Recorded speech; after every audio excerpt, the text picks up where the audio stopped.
할렐루야. 매주 수요일은 소요리 문답을 강해로 설명하고 있습니다.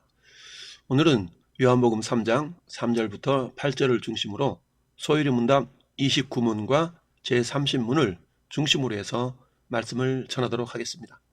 소요리 문답 제29문은 우리를 어떻게 그리스도의 사신 구속에 참여하게 하시는가에 대한 질문입니다. 여기에 대한 대답으로 우리로 그리스도의 사신 구속에 참여하게 하시는 것은 그의 성령께서 우리에게 구속을 효력 있게 적용하심을 인함이라 라고 대답합니다. 즉 효과적인 적용을 말씀하고 있죠. 또한 소요리문답 제30문은 성령께서 그리스도의 사신 구속을 우리에게 그러면 어떻게 적용하시는가에 대한 질문인데, 여기에 대한 대답으로 성령께서 그리스도의 사신 구속을 우리에게 적용시키시는 것은 우리의 안에 믿음을 일으키시고 또 효력 있는 부르심으로써 우리를 그리스도와 연합하게 하시는 것이다 라고 답을 하고 있습니다. 자, 그렇다면 구속의 참여자가 된다는 표현은 어떤 의미일까요? 평소 일상생활에서 이런 식으로 잘 표현하지 않다 보니 얼른 무슨 말인지 알기가 쉽지가 않습니다. 쉽게 말해서 차려진 밥상을 함께 먹는 것을 연상하면 되겠습니다. 즉 이 질문은 그리스도께서 주시는 구속의 유익을 우리도 함께 받으려면 어떻게 해야 하느냐라는 질문입니다. 지금 우리가 보고 있는 29문은 죄가 완전히 없어지고 하나님과 만나게 해주셨다는 바로 그 중보 사역이 구체적으로 우리에게 또한 나에게 무슨 상관이 있는지 물어보는 질문입니다. 2000년 전에 그리스도를 내가 본 적도 없는데 어떻게 그가 나를 구속하시느냐라는 것이죠.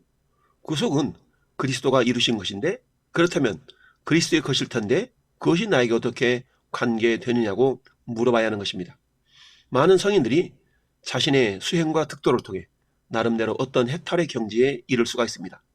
그런데 그것이 곧 우리의 것이 되는 것은 아닙니다. 마찬가지로 예수 그리스도가 부활하셨다고 해서 나도 부활한다는 그런 용감한 믿음은 어떻게 가질 수가 있느냐라는 그런 질문을 세상은 우리에게 던지고 있습니다. 귀찮아도 대답할 수 있어야 합니다. 그리스도의 구속에 참여하려면 가만히 있으면 될 것 같긴 한데 무슨 티켓 같은 것을 받은 건가? 아니면 뭐가 어떻게 되는 거야? 이렇게 묻는 것입니다. 구속을 우리에게 효과적으로 적용하신다는 의미는 답변의 영문 구조를 보면 두 개의 바이가 눈에 띕니다.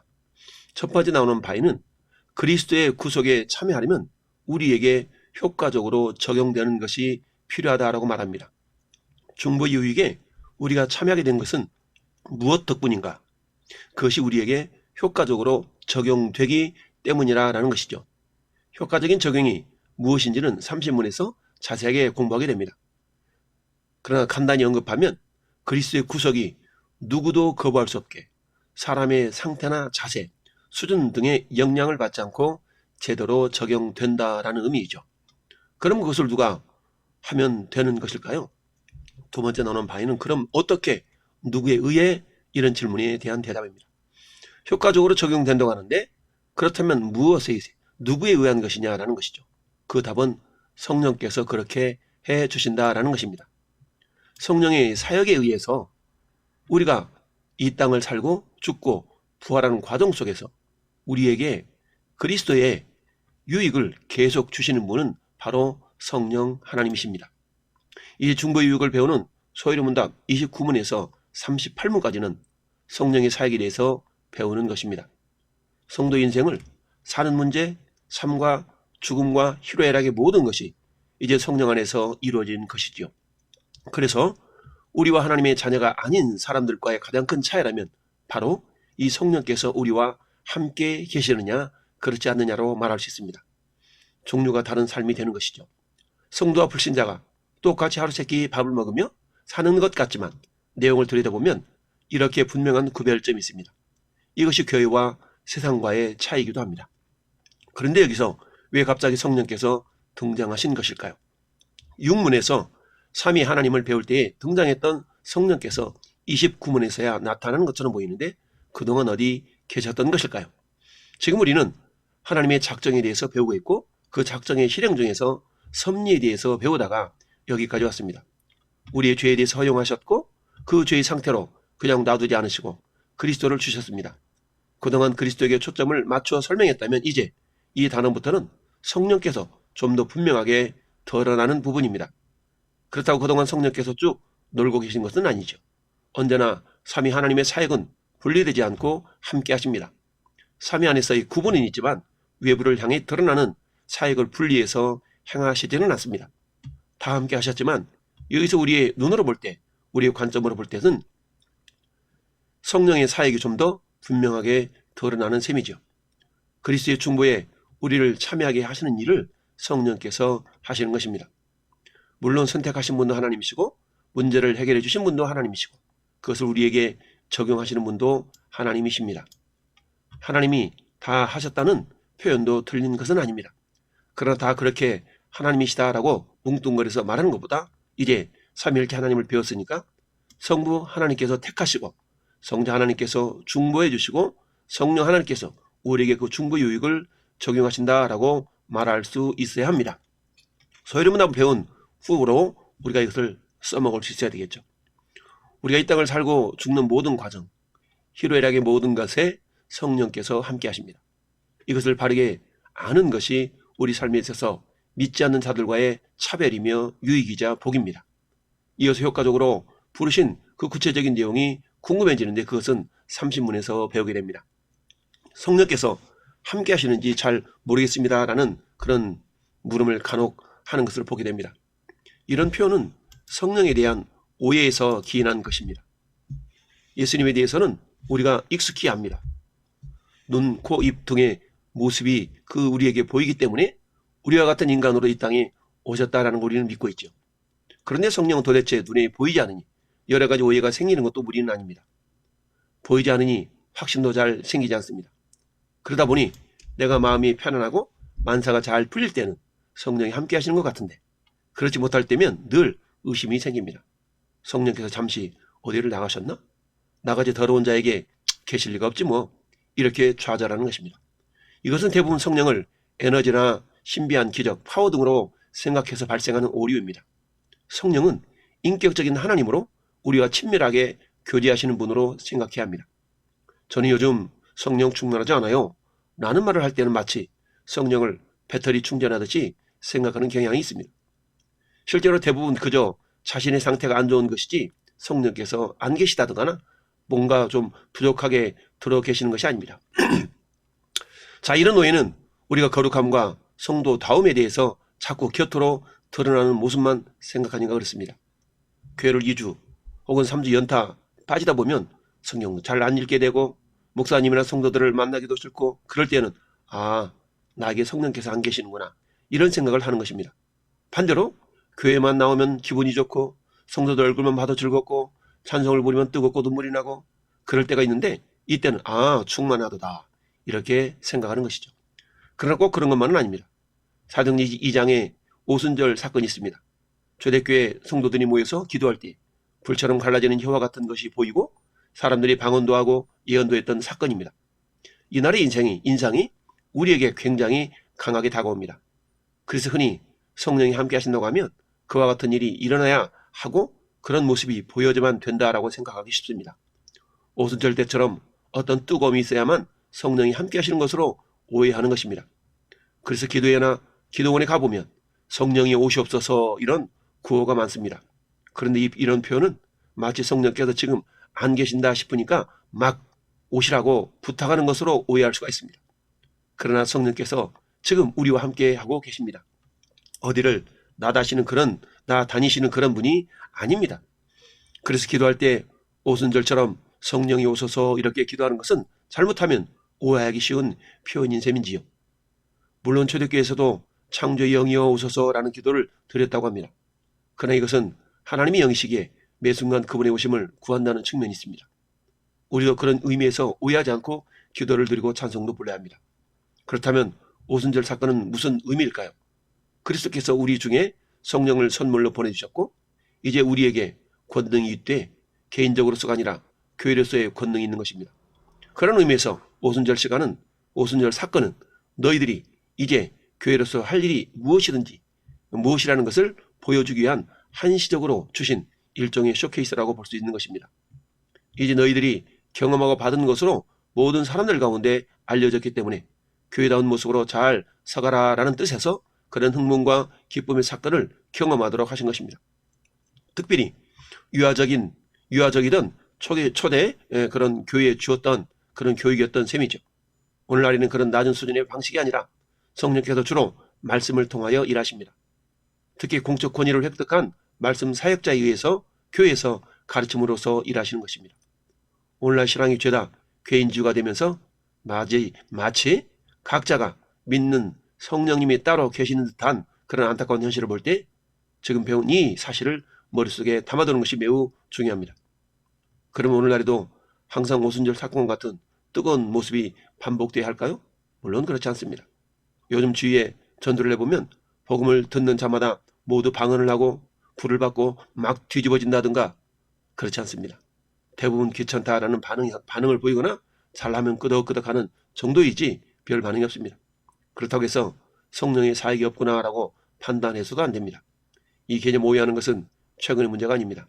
오순절 사건 직후에도 벌써 이단이 나오고 불협화음이 생겼습니다. 오순절에 인상이 깊었던 사람들 중에서는 그 경험이 너무나도 소중하고 좋아서 그런지 자꾸만 새신자에게 동일한 경험을 요구하고 자신이 경험한 것을 자랑하는 일이 있었던 것 같습니다. 그래서 기적이나 방언, 예언 등의 은사가 보이지 않으면 저 무식한 놈들 안타깝도다 하면서 자기 은사를 은근히 자랑했던 것이죠. 그래서 바울이 이야기합니다. 고린도전서 13장에서 너희들 중에 자꾸 그 오순절 때를 연상시키는 그런 이적과 신기한 일에만 너무 취해서 아직도 방언을 받았다고 하면 더 귀한 신앙인 그런 것처럼 인정해주고 그렇지 않은 사람들을 무시하고 방언 받았다면 교회에서 다른 사람들은 아무도 못 알아먹는데 자꾸만 혼자 떠드는 그런 자들이 있다. 근데 그러지 말아라 라고 경고합니다. 하나님께 받는 은사라면 좋은 것일 텐데 왜 굳이 이렇게 준엄하게 경고까지 했을까요? 교회의 질서를 위해서 그런 것도 있지만 사실 더 중요한 것은 그런 은사들이 신앙의 핵심이 아니기 때문에 그렇습니다. 우리가 소리문답 29문에서 배운 사실은 성령께서 하시는 가장 중요한 일이 그리스도의 구속을 우리에게 적용시키는 일이라는 것입니다. 성령님의 주된 사역은 바로 이것입니다. 다시 강조합니다. 성령께서 핵심적으로 우리에게 주시는 것이 무엇이라고요? 구속을 우리에게 적용하시는 것입니다.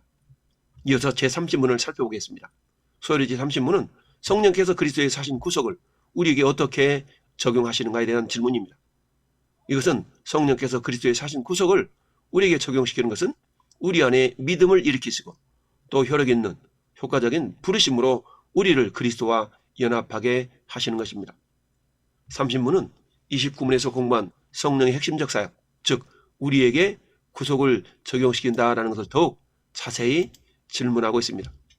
우리에게 적용하고 하신다는데 구체적으로 그게 어떻게 적용된다는 것이냐 하는 질문이죠. 우리는 믿음으로 그리스도와 연합한다고 말합니다. 믿음으로 구원받았다는 소리는 그동안 너무도 많이 들어서 다 아는 이야기처럼 들리죠. 그렇게 쉬운 대답일수록 하나하나 논리적으로 분석해보는 것도 또한 필요합니다. 다 안다고 생각하는 것일수록 가장 모를 수 있기 때문에 집중해서 보도록 하십시다. 그렇다면 그 믿음은 효과적인 부르심으로 생긴답니다. 왜 그럴까요? 하나님이 믿음을 주시는 방식이 이렇습니다. 하나님이 부르시면 거역할 수가 없습니다. 그분의 속성상 확실할 수밖에 없는 것이죠. 그분이 부르시면 내가 여전히 죽어있거나 죄에 더 이상 빠져있지 못합니다. 않는 게 아니라 못합니다. 하나님께서 부르시는데 그 부르심이 안 먹힐 수가 있나요? 부르시면 그냥 가야 되는 것입니다. 안 갈 수가 없게 돼 있죠. 하나님께서 부르시면 이미 썩어가는 시체도 살아납니다. 나사로가 그렇지 않았습니까? 효과적인 부르심으로 그리스도와 연합한다라고 우리는 이해합니다. 왜 그럴까요? 믿음이 그런 것처럼 그리스도와 연합도 확실할 수밖에 없습니다. 그냥 예수님 손잡고 같이 다니는 수준이 아닙니다. 나란히 걷다가 헤어질 수 있는 그런 상태가 아닌 것이지요. 그런 정도로 부르시는 것이라면 효과적이라고 말할 수 없습니다. 어느 정도냐면 한 몸으로 연합해 버린 것입니다. 다시는 뗄 수가 없지요. 우리는 이미 하나님께 구매된 자들입니다. 성부 하나님이 택하셨고 그리스도께서 죽으심으로 값을 치르셨기 때문에 성령께서 바로 그들을 하나도 잃지 않고 확실하게 부르시고 계시는 것입니다. 그리스도의 피 한 방울 한 방울도 헛되이 쓰이지 않습니다. 그게 뭐 피가 중해서가 아니라 하나님의 속성상 정확할 수밖에 없습니다. 높음이나 깊음이나 그 어느 누구라도 그것을 떼어낼 수가 없습니다. 우리는 이런 방식으로 믿음이 생겼고 그리스도인이 된 것입니다. 그러니까 믿는다고 하는 것도 내가 믿는 게 아니라 그 믿음조차도 성령께서 주신 것입니다. 성령께서 효과적인 부르심으로 부르셨기 때문에 믿음이 일어났고 그리스도와 붙어버린 것입니다. 말 그대로 효과적인 부르심, effectual calling이 되는 것이죠. 우리가 어떻게 해서 그리스도인이 되었나요? 라고 물으면 10중 8구 내가 믿어서 라고 대답을 합니다. 그러면 믿음이 무엇인가요? 라고 질문하면 하나님에 대해서 내가 깨닫고 믿는 것입니다. 혹은 인생을 구비구비 파란만장에 살면서 진리를 구하였으나 결국 답을 얻지 못하고 그리스도께로 돌아왔습니다. 하나님이 답인 것을 깨달았습니다.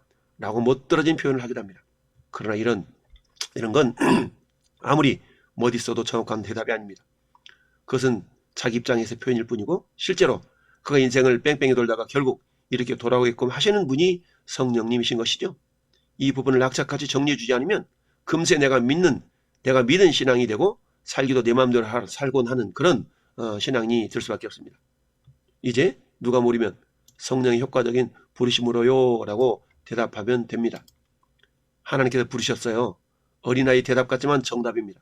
성령께서 효과적으로 저를 불러주셨어요. 그래요. 말이 무척 어색하지만 이게 정답입니다. 성령께서 저를 끄집어 오셔서 여기에다 두셨습니다. 이게 아주 정확한 대답인 것이죠. 구원의 은혜를 이런 식으로 설명한다는 것이 너무나도 도식적이고 좀 웃기지만 배운 원리들이 드러나도록 표현해보자는 것입니다. 자기 스스로의 고백으로 하나님께 태초에 나를 이미 택하셨고 나를 더 존귀하게 높이시려고 그리스도를 보내셔서 나의 그 죄 문제를 아예 없앴던 것처럼 씻기셨고 그리스도께서 성령을 통해서 나를 불러주셔서 지금 이렇게 복된 삶을 살며 완성될 그날을 바라보고 있습니다. 이런 몇 줄의 고백이 결코 쉬운 말이 아니라는 것입니다. 순간적으로 두세 줄로 대답할 수 있겠지만 이 짧은 몇 마디가 어떤 사람에게는 평생이 걸리는 일일 수가 있습니다. 그렇다면 왜 굳이 효과적, 효율적이라는 표현을 썼을까요? 앞에서 설명했는데 다시 한번 생각해 보면 하나님께서 우리를 구원하시는 방식이 어떤 의미인지는 비교 대상이 있으면 좀 더 이해하기가 편할 것입니다. 하나님께서 불특정 다수를 대상으로 즉 모든 인류에게 공지사항으로 어이 내 말 들리나? 이렇게 저렇게 하면 구원만 난다. 이렇게 길을 알려주시고는 오든지 말든지 기다리시는 그런 분이 아닙니다. 만약 그런 하나님이시라면 5분에서 배운 참된 하나님이 될 수가 없습니다. 그렇게 믿는 것은 하나님을 제대로 믿는 신앙이 아니라고 했습니다. 왜 그럴까요? 역시 하나님의 속성상 그렇게 될 수가 없는 것입니다. 많은 사람들이 예수님이 불특정 다수를 향해 구원의 길을 열어놓으시고 부르시고 계시고 그 부르심에 내가 반응하는 것으로 생각하기 쉽습니다. 이런 개념에서는 효과적인 부르심이 되느냐 마느냐의 선택권이 나에게 있습니다. 내가 부르심에 응답하면 다가가면 그것이 효과적인 부르심이 되는 것이고 안 나가면 거역하는 것이므로 부르심이 아무런 효과가 없는 것처럼 보이죠. 일종의 실패가 되는 것입니다. 그러나 우리가 배운 하나님에 대해서 떠올려 봅시다. 하나님께서는 항상 효과적으로 완벽하게 일하십니다. 그분이 결심하시되 내가 구체적으로 누구누구를 구원하겠다라고 정하십니다. 예를 들어 1번, 4번, 5번, 10번, 18번 구원하겠다라고 하셨다면 바로 그들이 고스란히 구원을 받는 것입니다. 하나님은 그들을 선택하셨고 그리스도가 그들의 죄를 위해 죽으심으로 값을 치르셨기에 성령께서 바로 그들을 하나도 잃지 않고 부르신다는 의미입니다. 대학 합격자 발표 때에 수험표와 숫자와 합격자 리스트 숫자가 다르면 안 되는 것처럼 하나님께서는 우리 출석 번호를 정확하게 다 알고 계십니다. 아, 너 누구누구구나. 생명책에 적힌 우리 이름은 결코 바꿀 수가 없습니다. 높음이나 깊음이나 그 어느 누구라도 그것을 바꿀 수가 없는 것이죠. 그렇다면 우리가 구속의 참여자가 된다는 것은 어떤 의미일까요? 성령을 받으면 어떻게 되는가 하는 핵심이 바로 이것입니다. 믿음이 생기고 그리스도와 연합하게 됩니다. 이것을 효과적인 부르심이라고 합니다. 현대인들에게는 이 용어가 좀 어색하게 들려질 수가 있습니다. 왕과 기사가 돌아다니던 중에 그런 중서시대를 떠올려 보십시오. 왕이 부리면 가야 됩니다. 안 가면 배신입니다. 로빈훗과 같은 나쁜 왕이 부리면 반항하며 그렇게 숨어 지낼 수도 있습니다만 하지만 지금 우리를 부르신 왕이 누구인가요? 만왕의 왕은 하나님이십니다. 나쁜 왕이 아니라 하나님이 부르십니다. 게다가 하나님의 부르심은 특정이 있습니다. 불러놓고 오리만 오고 말리면 말고 그런 게 아닙니다. 워낙 전능하신 왕이시라서 그분이 부르시면 우리는 가게 됩니다. 뭐 어떻게 반항할 수조차 없는 것이죠. 그분이 부르시면 믿음이 생기고 그리스도와 연합이 되어 버립니다. 하나님 은혜인 것이죠. 작정에 대해 공부했고 이것을 한번 우리가 떠올려 보십시다. 우리는 지금 하나님의 작정의 실행인 섭리 가운데 있습니다. 우리를 택하시고 중보자로 말미암아 생명의 자리로 옮기신 그런 하나님, 이제 우리가 그 길을 가는 것입니다. 부르신 그곳으로 하나님께서 성령을 통해 우리를 이제 부르시고 너는 내 것이라 확정해 주신 그 하나님의 은혜가 오늘도 저와 여러분 가운데 넘치기를 예수님의 이름으로 축원을 드립니다. 아멘.